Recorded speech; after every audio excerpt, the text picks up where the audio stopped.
కడప జిల్లా బద్వేలు పట్టణంలో కొత్తగా నిర్మిస్తున్న ఆర్టీఓ ఆఫీస్ సమీపంలో 30 సంవత్సరాల నుంచి గుడిసెలు, రేకుల షెడ్లు వేసుకుని నివాసముంటున్న బడుగు బలహీన వర్గాల వారి ఇండ్లను కూల్చివేసి బెదిరింపులకు పాల్పడుతున్నారని కాలనీవాసులు వాపోయారు.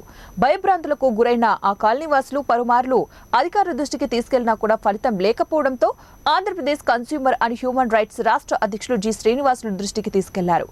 వారి సమస్యపై స్పందించిన ఆయన అధికారులతో మాట్లాడి సమస్యను పరిష్కరిస్తామని హామీ ఇచ్చారు.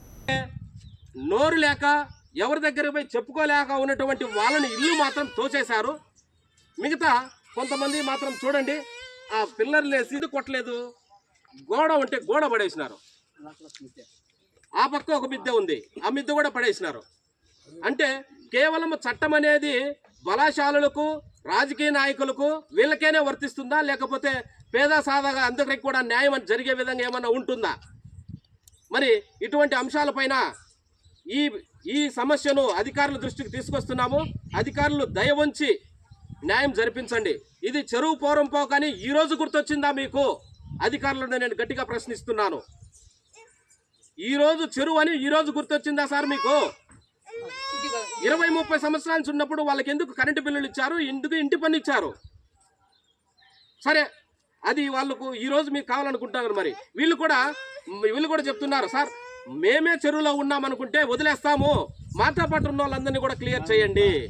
ఇది తప్ప మా భావాలు, మా జాలాలు, మా పదాలు మేము అధికారులు ఈ విధంగా అడగకూడదా? చెరువు ఎంతవరకు ఉందో అంతవరకు కూడా తీయండి సార్, సర్వే చేసేసి మొత్తం తీయండి. దాంట్లో ఇటువంటి పేదవాళ్ళు ఎప్పుడు అడ్డం రారు, ఎవరు కూడా మేము రామంటున్నారు.